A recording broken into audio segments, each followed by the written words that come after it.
Halo, Assalamualaikum warahmatullahi wabarakatuh. Selamat pagi anak-anak. Bagaimana kabar kalian hari ini? Semoga tetap dalam keadaan sehat dan tetap semangat ya untuk belajar. Nah, pada pagi hari ini Ibu akan memberikan materi mengenai sistem reproduksi pada manusia. Standar kompetensinya adalah siswa mampu memahami berbagai sistem dalam kehidupan manusia, dan kompetensi dasar adalah mendeskripsikan sistem reproduksi dan penyakit yang berhubungan dengan sistem reproduksi pada manusia. Selanjutnya, indikator pada sistem reproduksi manusia adalah mendeskripsikan organ reproduksi pada manusia, menyebutkan macam-macam organ reproduksi pada manusia, menyebutkan fungsi organ reproduksi pada manusia, tentunya baik pada laki-laki dan perempuan. Yang keempat adalah menyebutkan macam-macam kontrasepsi pada manusia, dan yang terakhir adalah menyebutkan penyakit pada sistem reproduksi pada manusia. Nah, apa sih definisi reproduksi itu ya, dan bagaimanakah sistem reproduksi pada manusia baik pada laki-laki dan perempuan? Tentunya kalian penasaran ya.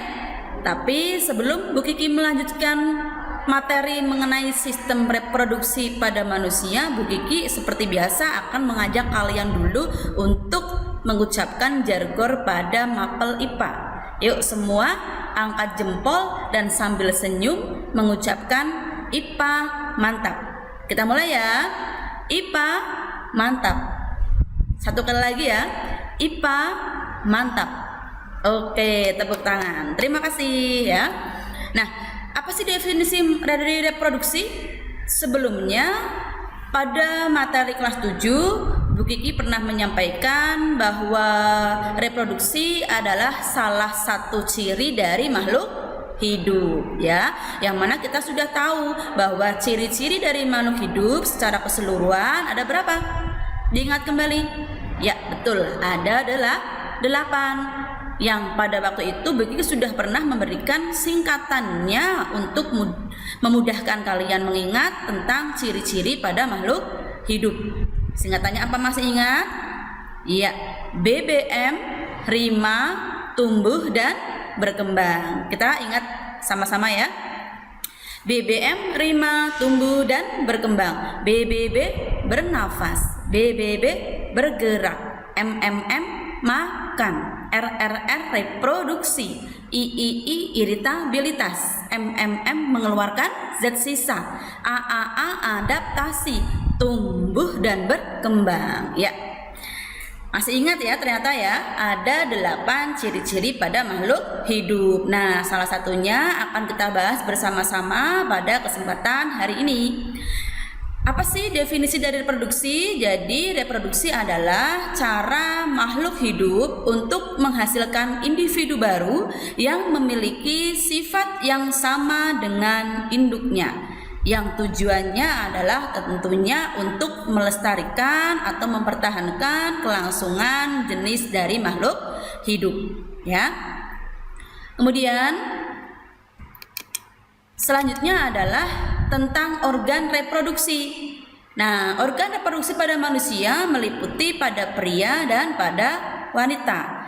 Yang mana kalau pada pria berfungsi untuk menghasilkan gamet jantan atau yang biasa disebut dengan sperma atau spermatozoa yang dibentuk di dalam testis. Sementara kalau wanita berfungsi untuk menghasilkan sel telur atau ovum yang dibentuk di dalam ovarium. Selanjutnya, nah ini untuk gambar pada reproduksi pria. Nah, ya, ini gambar untuk organ reproduksi pria yang dilihat dari samping, ya. Nah, ini dia keterangannya. Ternyata kalau kita lihat ada 9 organ penyusun dari sistem reproduksi pada pria. Di sini ada dimulai dari nomor 1 sampai dengan nomor 9. Nah, kita bahas satu-satu ya. Yang pertama adalah fast difference ya. Fast difference ini saluran yang menghubungkan antara nomor 2. Apa tuh nomor 2? Nomor 2 adalah fascicula seminalis dan menghubungkan dengan nomor 7 ya. Nomor 7 adalah epididymis. Nah, apa sih fast difference itu dan apa fungsinya? Fast difference yang sudah Bu Kiki sebutkan tadi adalah saluran penghubung antara fascicula seminalis dengan epididymis ya, yang fungsinya tentunya adalah mengalirkan atau menyalurkan sperma dari epididymis menuju ke fascicula seminalis. Fascicula seminalis itu disebut juga kantong sperma anak-anak. Jadi fungsinya adalah tempat penyimpanan sperma. Kantong kan ya, kantong itu fungsinya untuk menyimpan ya. Jadi ini nomor 2 adalah fascicula seminalis.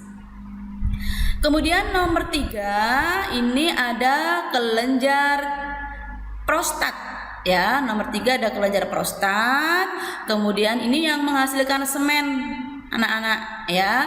Kemudian yang nantinya akan keluar bersama dengan sperma. Jadi sperma keluarnya dibarengi dengan semen ya, cairan yang berwarna keputihan. Kemudian nomor 4 adalah kelenjar Cowperry. Yang kecil ini adalah kelenjar Cowperry. Jadi pada organ reproduksi pria ada 2 kelenjar, yaitu kelenjar prostat dan kelenjar Cowperry ya. Kemudian nomor 5-nya adalah penis. Ini merupakan alat kopulasi atau alat senggama ya. Nomor 6 adalah skrotum. Nah, skrotum ini merupakan kantong pembungkus dari nomor 8. Apa tuh nomor 8? Testis ya. Jadi skrotum ini merupakan kantong pembungkus testis. Kemudian nomor 7. Nah, ini tadi yang dihubungkan oleh fast difference. Nomor 7 adalah epididymis yang merupakan tempat pematangan sperma. Nomor 8 adalah testis ya. Jadi fungsi utama dari organ reproduksi pria tadi adalah menghasilkan sperma. Ternyata sperma dihasilkan di mana? Di testis dengan bantuan hormon testosteron, hormon pada reproduksi pria. Dan yang terakhir nomor 9-nya adalah gland penis ya. Coba kita ulang lagi tapi tanpa melihat keterangannya ya. Yuk, nomor 1 apa? Iya, fast difference ya, fungsinya menyalurkan sperma dari epididymis menuju ke fascicula seminalis. Nomor 2, ya, fascicula seminalis atau kantong sperma yang berfungsi untuk menyimpan sperma. Nomor 3, ya, kelenjar prostat penghasil semen ya. Nomor 4, kelenjar Cowperry ya. Nomor 5, ya, penis atau alat kopulasi. Nomor 6, ya, skrotum pembungkus testis. Nomor 7, ya, epididymis ya, tempat pematangan sperma. Nomor 8, testis, tempat penghasil sperma dengan bantuan hormon testosteron. Nomor 9, gland penis ya. Itu untuk organ dan fungsi organ dari reproduksi laki-laki. Sekarang kita lanjut ke, nah ini tadi sudah ya, organ reproduksi pada wanita ya. Nah, untuk organ reproduksi pada wanita itu sebenarnya terdiri dari 2 bagian. Ada organ reproduksi bagian dalam dan ada organ reproduksi bagian luar ya. Nah, yang Bu Kiki tampilkan di sini adalah untuk organ reproduksi bagian dalam ya. Nah, kita lanjutkan ya. Sekarang untuk organ reproduksi pada wanita. Untuk organ reproduksi pada wanita bisa kalian lihat di sini Bu Gigi sudah menampilkan untuk gambar dari samping untuk organ reproduksi pada wanita. Nanti Bu Gigi akan tampilkan lagi gambar dari depannya ya. Yang pertama di sini ada uterus. Nah, kalau uterus ini bisa disebut juga sebagai rahim ya, yang fungsinya adalah untuk tempat perkembangan janin ya. Selanjutnya di sini yang nomor 2 adalah mulut rahim. Ini kan rahimnya. Nah, ini adalah mulut rahim atau yang biasa disebut dengan serviks. Kemudian yang ketiga di sini yang merupakan seperti saluran yang memanjang, ini disebut dengan vagina. Vagina ini merupakan alat kopulasi pada wanita. Kalau alat kopulasi pada laki-laki apa anak-anak masih ingat tadi?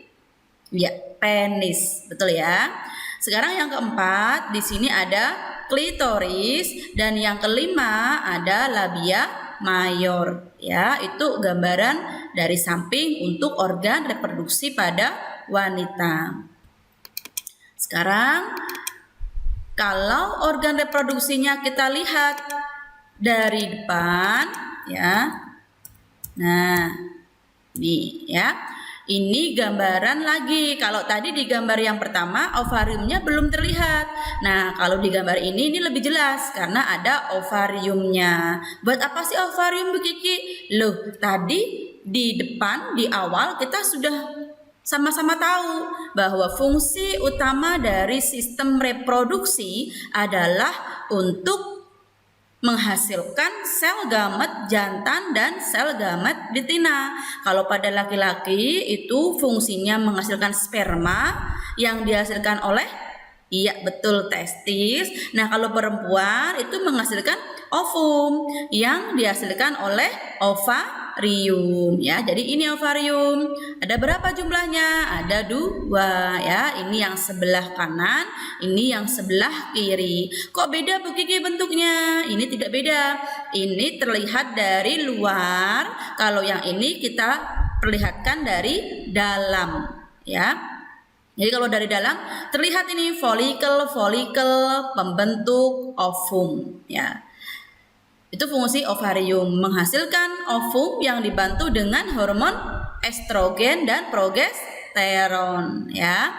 Kemudian di sini ada jumbai-jumbai yang seperti jari-jari. Ini buat apa ini Bu Kiki? Nah, jumbai-jumbai atau jari-jari ini fungsinya adalah untuk menangkap ya, menangkap ovum yang telah matang.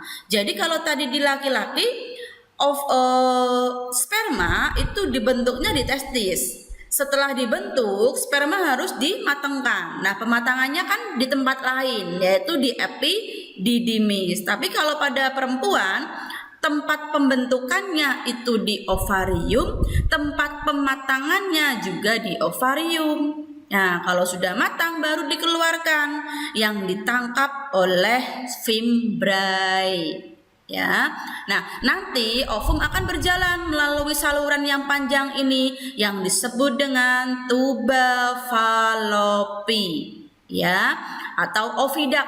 Nah di sini kalau sebelumnya sudah ada proses senggama, maka akan bertemu dengan sperma sehingga terjadilah peleburan antar ovum dan sperma yang disebut dengan proses fertilisasi atau pembuahan ya, yang nantinya hasil dari peleburan sperma dan ovum itu akan membentuk zigot ya.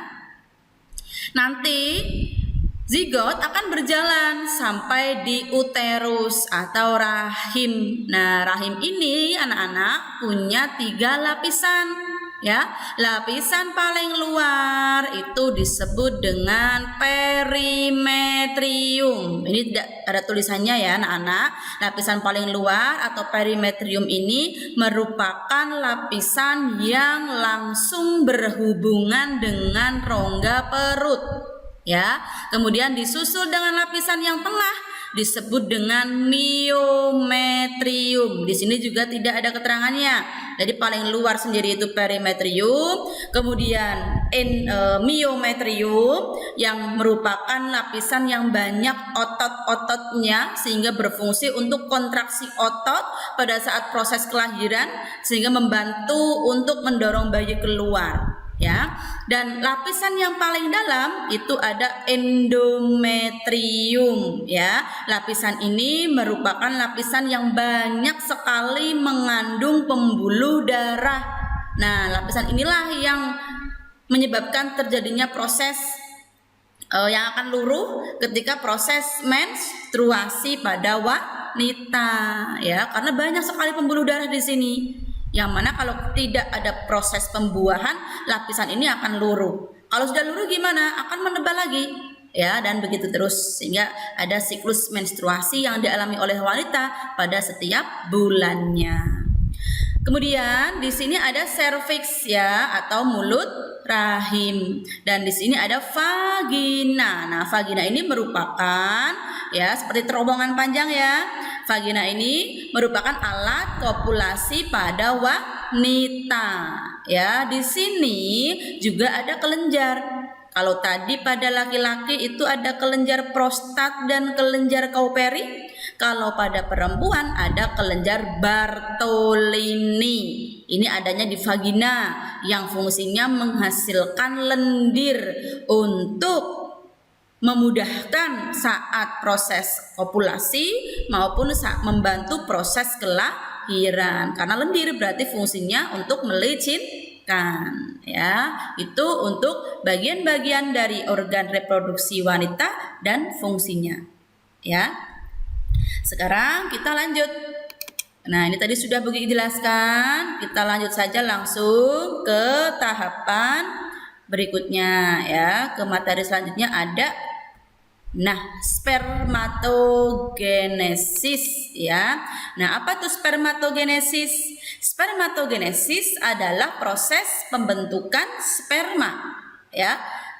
Jadi dialami oleh laki-laki. Terjadinya di mana? Tentunya terjadinya di testis ya. Tepatnya yaitu di tubulus seminiferus atau seminiferus tubule. Ini dalam bahasa artinya ya. Nah, bagaimana ke prosesnya? Yang pertama ada spermatogonium ya. Spermatogonium atau induk sperma ini akan membelah secara mitosis ya, membelah secara mitosis yang menghasilkan satu spermatosit primer ya. Dan spermatosit primer ini akan membelah secara meiosis. Ya, Bu Iki kami tambahkan menjadi meiosis 1 karena nanti di sini akan ada meiosis yang kedua ya, first meiosis atau meiosis pertama. Kalau pembelahan meiosis itu dari satu sel akan menghasilkan 2 sel. Jadi dari satu spermatosit primer di sini akan menghasilkan spermatosit sekunder ya, 2 spermatosit sekunder. Masing-masing spermatosit sekunder akan membelah lagi secara meiosis yang kedua, second meiosis, yaitu hasilnya adalah 2 spermatid. Karena awalnya ada 2 spermatosit sekunder, berarti totalnya nanti akan ada 4 spermatid. Ya, 4 spermatid ini nantinya sudah tidak mengalami proses pembelahan tetapi akan mengalami proses diferensiasi membentuk sperma ya. Jadi dari satu spermatogonium akan menghasilkan atau hasil akhirnya adalah 4 sperma melalui pembelahan mitosis 1 kali dan meiosis 2 kali. Itu untuk spermatogenesis. Nah, di sini ada tulisan sel Sertoli nih. Kalau sudah dibentuk selama perkembangannya, sperma akan diberi makan oleh sel Sertoli. Kalau sudah, maka akan menuju ke epididymis untuk mengalami proses pematangan sperma. Kalau sudah matang, maka sperma akan disimpan di mana? Di kantong sperma. Masih ingat apa tadi namanya? Ya, fascicula seminalis akan disimpan di situ ya, melalui saluran yang menghubungkan antara epididymis dan itu ya. Nantinya sperma yang sudah dibentuk di dalam testis akan disimpan di vesicula seminalis, tapi sebelumnya dimatangkan dulu di epididymis, kemudian kalau sudah matang baru disimpan di vesicula seminalis melalui saluran penghubung antara epididymis dan vesicula seminalis yang disebut dengan vas deferens ya. Itu untuk proses spermatogenesis. Sekarang kita ke proses oogenesis ya. Nah, ini dia proses oogenesis. Kalau tadi spermatogenesis itu merupakan proses pembentukan sperma, berarti kalau di oogenesis merupakan proses pembentukan ovum. Ya, betul ya. Ini terjadinya di mana? Berarti terjadi di organ penghasil ovum. Di mana? Ya, di ovarium ya. Gimana tahapannya? Yang pertama ada induk ovum atau oogonium. Nah, oogonium nanti akan mengalami pembelahan mitosis ya, sehingga menghasilkan satu sel yang disebut dengan oosit primer. Kemudian dari oosit primer akan membelah secara meiosis yang pertama, yang mana akan menghasilkan dua buah sel. Yang sel pertama disebut dengan oosit sekunder, yang satunya disebut dengan badan polar yang pertama. Nah, kenapa tidak bisa membentuk dua oosit sekunder? Padahal kalau di laki-laki tadi ada dua spermatosit sekunder. Nah, karena kalau pada perempuan yang akan memberikan makan bagi ovum nantinya adalah badan polar ini. Sementara kalau pada sperma itu kan sperma diberi makan oleh sel Sertoli ya. Nah, jadi nanti dari oosit sekunder akan membelah lagi melalui meiosis yang kedua. Nah, pada pembelahan yang hasil dari meiosis yang pertama ini, badan polar yang pertama tidak akan membelah tapi akan melebur ya. Begitu pula dari hasil meiosis yang kedua, yang mana hasilnya adalah satu ootit dan satu badan polar yang kedua. Nah, badan polar yang kedua ini tidak akan berdiferensiasi, akan melebur. Nah, yang berdiferensiasi adalah ootit ya, yang akan menghasilkan ovum nih ya. Jadi dari satu oogonium hasil akhirnya berapa? Satu ovum. Berbeda dengan pada spermatogenesis, satu spermatogonium hasilnya adalah 4 sperma. Ya, kalau pada oogenesis satu oogonium, satu ovum. Itu pada oogenesis ya. Selanjutnya anak-anak, ini tadi sudah Begi jelaskan. Nah, sebelum Bu Kiki lanjut ke pembahasan menstruasi atau head ya, Bu Kiki mau menggugah semangat kalian lagi nih. Yuk kita ucapkan jargon IPA lagi ya, supaya otak refresh dulu sebelum lanjut ke materi menstruasi, fertilisasi, kontrasepsi sampai penyakit ya. Yuk angkat jempolnya bareng-bareng sambil senyum. Kita ucapkan bareng-bareng IPA mantap. 1, 2, 3 IPA mantap ya. Lanjut lagi menstruasi ya. Ini peristiwa yang umum ya, dialami oleh wanita. Jadi ditandai dengan keluarnya darah dari vagina. Kok bisa sih Bu keluar darah dari vagina? Gimana prosesnya? Jadi menstruasi ini terjadi karena ovum yang tidak dibuahi. Ya, karena tidak ada proses pembuahan sehingga ovum yang sudah matang ditangkap oleh fimbriae berjalan dalam tuba Fallopi ini tidak ketemu sama sperma. Jadi dia akan terus berjalan sendirian sampai di uterus. Dia akan meluruh bersamaan dengan pembuluh-pembuluh darah yang ada di lapisan endometrium pada rahim. Kita tahu ya sebelumnya begitu sudah bahas bahwa endometrium ini merupakan lapisan yang banyak mengandung pembuluh darah. Jadi nantinya akan luruh di situ bersama dengan ovum yang tidak dibuahi, ya. Keluarnya melalui vagina. Nah, bagaimanakah fase-fasenya? Di sini ada 4 fase anak-anak. Fase dalam menstruasi yang pertama ada fase menstruasi itu sendiri, ditandai dengan keluarnya darah bersama ovum yang tidak dibuahi. Nah, pada saat ini atau pada fase ini, korpus luteum akan menghasilkan produksi hormon estrogen dan progesteron. Nah, ini akan menghentikan produksinya sehingga kadarnya atau kapasitasnya menurun. Estrogen dan progesteron turun yang menyebabkan ovum itu lepas dari endometrium bersamaan dengan dinding-dinding endometrium. Jadi ciri khasnya dari fase menstruasi, darah keluar bersama ovum dan konsentrasi estrogen dan progesteronnya menurun, ya. Lanjut dengan fase yang kedua, fase praovulasi, ya. Pra itu sebelum, ya. Fase ini ditandai dengan adanya hormon FSH. Hormon ini diproduksi mulai muncul, tetapi ya dan merangsang folikel untuk mengeluarkan hormon estrogen. Jadi FSH muncul ini tujuannya untuk memicu hormon estrogen muncul kembali yang tadinya sempat turun di fase menstruasi, di fase praovulasi estrogen dimunculkan kembali. Hal ini menyebabkan pembentukan kembali dinding endometrium yang sebelumnya dindingnya sudah luruh, sudah rontok, sudah rogol, ya, sudah keluar melalui vagina bersama ovum. Akhirnya ini dengan di fase praovulasi FSH ada, estrogen mulai dimunculkan, dindingnya mulai ditebalkan kembali. Ya, kemudian lanjut ke fase yang ketiga, fase ovulasi. Fase ini tandanya adalah estrogennya yang semakin meningkat, tetapi FSH yang tadinya ada di fase praovulasi menjadi menurun.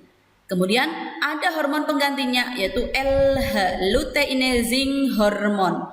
Hormon ini yang menyebabkan ya oosit sekunder melepas ya dari folikel. Nah, peristiwa ini disebut ovulasi. Nah, para wanita, kalian yang perempuan wajib tahu fase ovulasi itu adanya gimana? Tandanya adalah keluar lendir bening dari vagina, ya. Peningkatan kadar estrogen ya yang menghambat pengeluaran FSH, tetapi ada gantinya itu hormon LH. Estrogennya meningkat, FSH-nya menurun, tapi LH-nya mulai ada sehingga di sini oosit sekundernya dari folikel itu lepas, ya. Selanjutnya fase pasca ovulasi. Nah, di sini itu folikelnya sudah mulai matang. Nah, yang telah melepaskan folikel matang itu melepaskan oosit sekunder, akan berkerut menjadi korpus luteum. Nah, di sini ciri khasnya adalah hormon progesteron itu dikeluarkan oleh korpus luteum dan masih ada hormon estrogen namun tidak sebanyak ketika berbentuk folikel. Jadi yang semula di fase praovulasi itu estrogennya mulai ada, fase pasca itu meningkat, fase ovulasi meningkat, fase pasca menurun, ya. Sudah tidak sebanyak sebelumnya. Ya, hormon estrogen namun tidak sebanyak ketika berbentuk folikel. Progesteron ini mendukung kerja estrogen untuk mempertebal dan menumbuhkan pembuluh-pembuluh darah pada endometrium. Nah, begitu terus berulang dari fase yang pertama menstruasi, keluar darah sama ovum, dindingnya rontok, kemudian pada fase praovulasi itu FSH mulai ada yang memicu estrogen progesteron juga mulai ada sedikit, ya.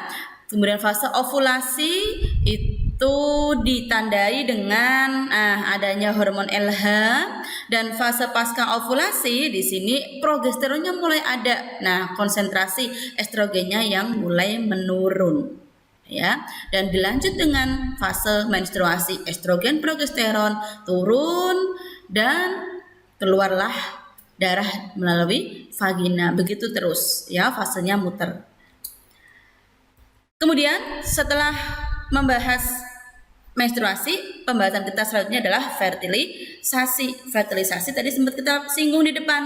Fertilisasi itu terjadinya di tuba falopi atau oviduct, ya, merupakan proses bertemunya ovum dan sperma di tuba falopi sehingga keduanya melebur. Nah, selanjutnya pokok bahasan kita adalah fertilisasi, ya.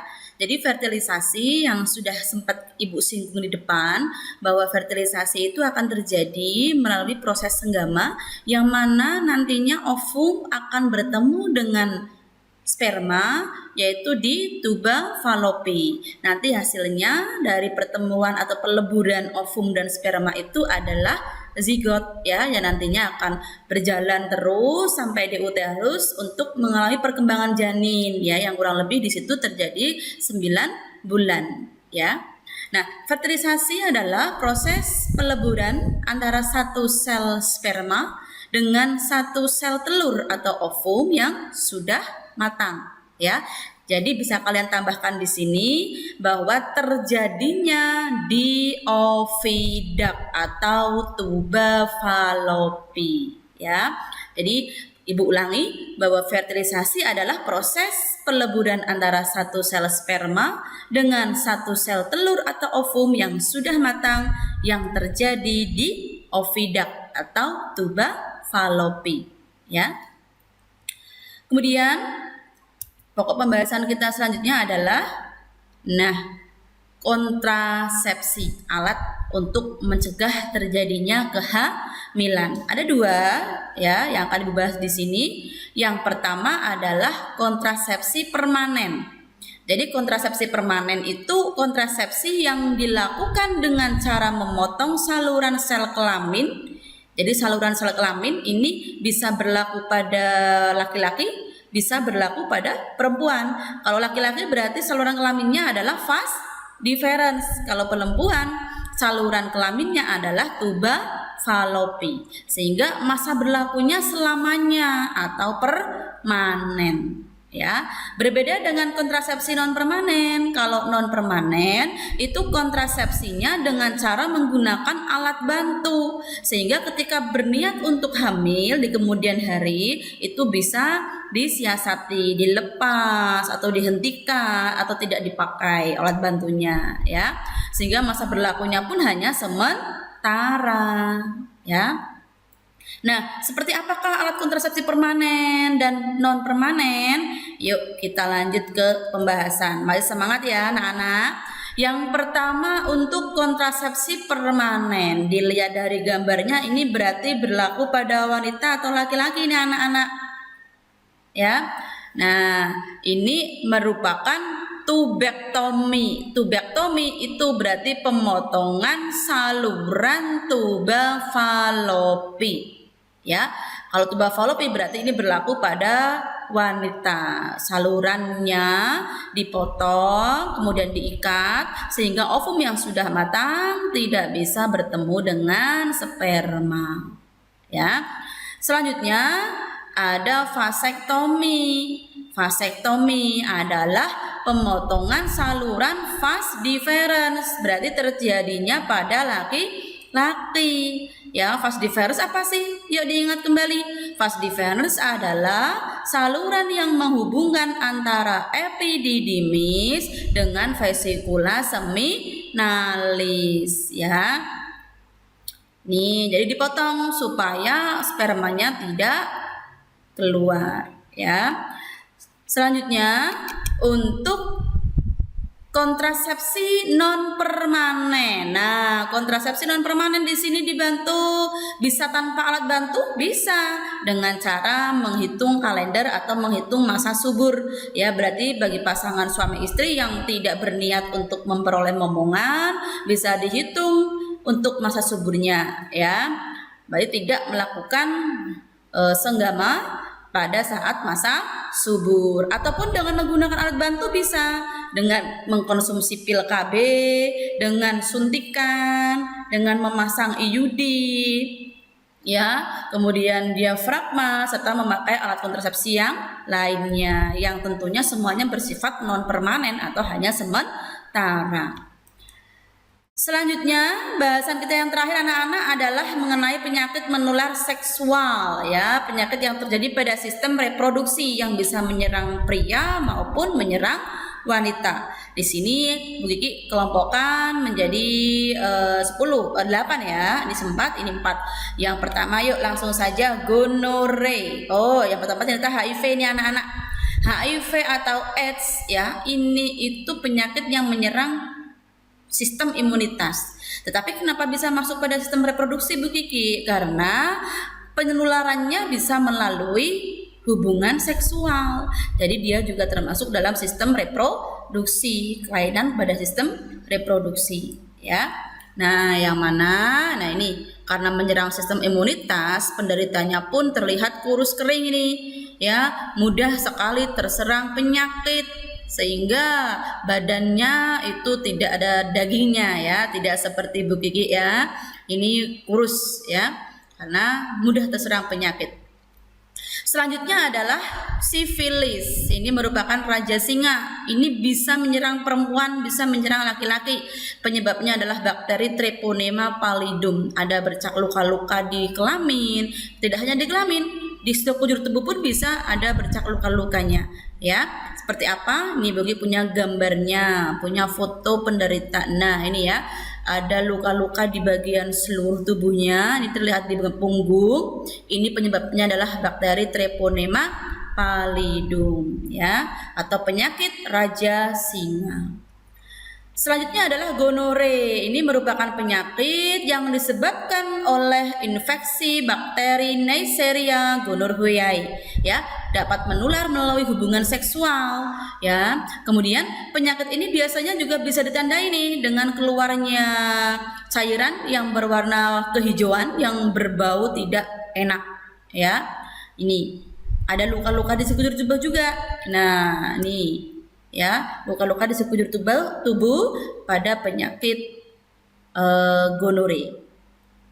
Selanjutnya ada chlamydia ya, merupakan keluar nanah, penyakit keluar nanah dari penis pada saluran urin ya, yaitu uretra, sehingga mengakibatkan infeksi pada testis ya. Kemudian ada herpes, luka pada vagina atau penis yang membahayakan jantung dan otak.